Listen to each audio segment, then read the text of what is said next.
Ils ont répondu présents à notre rendez-vous. Les élèves de l'Institut Sainte-Trinité à Marseille ont assisté à la conférence contre l'obésité organisée par la team M24. L'enjeu était de taille, mais nous étions d'humeur heureuse. Le programme était bien chargé. On va parler de sport, de votre santé, de ce que vous mangez. On va parler du coca, des hamburgers, frites, Et les blagues ont fusé. des brocolis aussi. Enfin, il était question de... Sédentarité, l'addiction aux écrans. Le rythme était soutenu jusqu'au premier coup de froid. Vous êtes peut-être la première génération qui vivra moins longtemps que celle de ses parents. Ah là, c'est sûr que lorsqu'on est concerné, ça rend attentif. C'était donc le moment parfait pour que les élèves de 4e nous présentent leurs travaux. Chaque catégorie nous apporte quelque chose d'essentiel au bon fonctionnement de notre corps. Les garçons ont besoin de plus de glucides que les filles, qui elles ont besoin de plus de lipides par jour. Un bol de céréales contient 7 morceaux de sucre. On a comparé les apports nutritionnels d'un menu goûteur, d'un menu Big Mac et des besoins nutritionnels journaliers d'un adolescent. Ah, c'est intéressant ça, et ça donne quoi? En mangeant ce genre de repas, on arrive à la moitié de ce dont on a besoin pour un jour. Aïe, pas si surprenant, mais j'ai mal à mon corps. Un travail joliment achevé par un sondage. Ce qui nous a le plus étonné, je pense, dans la classe, c'est de voir qu'il y en a qui ne déjeunent pas du tout le midi, voire qui ne mangent pas le soir. 44 élèves parmi vous qui consommaient tous les jours autre chose que de l'eau. Le lait, le jus d'orange, le coca, du sirop. Donc il faudrait peut-être penser à une bouteille d'eau dans votre sac. Ah, ça, on vous l'accorde. Y a-t-il autre chose? Les grands oubliés de vos repas sont les fruits et les légumes. Par contre, il y a 11% d'entre vous qui mangeaient correctement des gâteaux tous les jours. Ah, les gâteaux, si sucré, si addictif. Mais vous avez trouvé quoi pour le sport? Chez les garçons, le sport extérieur est quand même privilégié. Sur les filles, il y en a 39 qui font du sport contre 25 qui n'en font pas du tout. Je ne suis pas très contente de vous. Majoritairement, c'est des sports intérieurs. Ceci étant dit, nos deux intervenantes sont entrées en scène. Morgane Catala, nutritionniste à l'hôpital Saint-Joseph, et puis Laura Larlet, nutritionniste à la Sodexo. C'est l'occasion d'ailleurs de remercier nos deux partenaires. Sur le sujet, il y a plein de choses à dire, et ça tombe bien, les questions se sont enchaînées. Alors ça c'est une hyper bonne question. On va être plus de 30 minutes, 45 minutes, on est pas mal.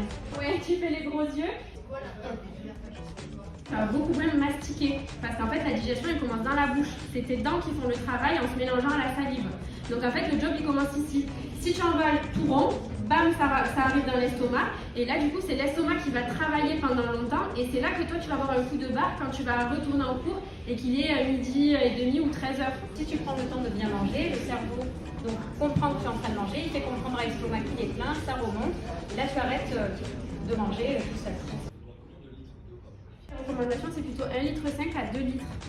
Ça vous paraît beaucoup, mais si vous pouvez déjà avoir une bouteille d'eau ou une gourde dans le sac, c'est déjà pas mal, parce que tout au long de la journée, sans vous en rendre compte, vous allez faire quelques gorgées. Ça dépend aussi si tu arrives à prendre un petit déjeuner ou pas, et ça dépend comment tu manges au moment de tes repas. Moi j'aimerais bien poser une question aussi.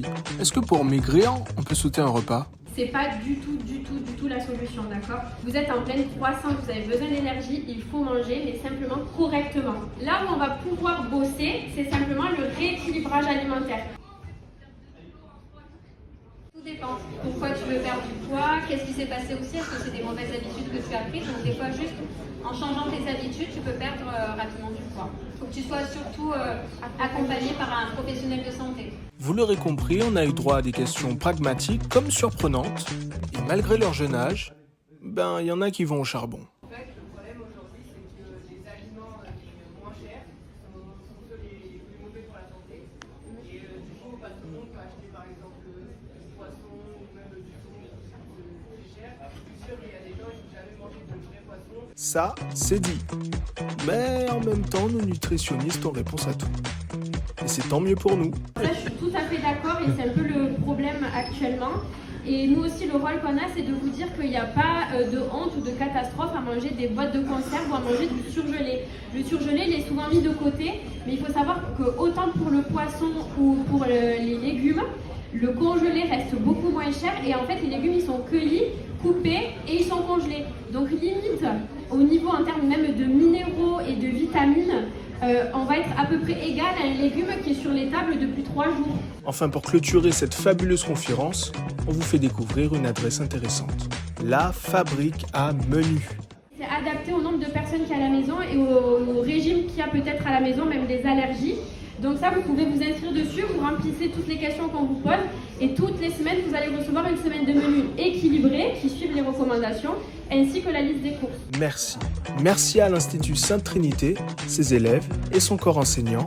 Merci à Morgane Catala, à Laura Larlet, à nos partenaires l'hôpital Saint-Joseph et Sodexo, en espérant que la team M24 a contribué ne serait-ce qu'un petit peu à changer les comportements alimentaires.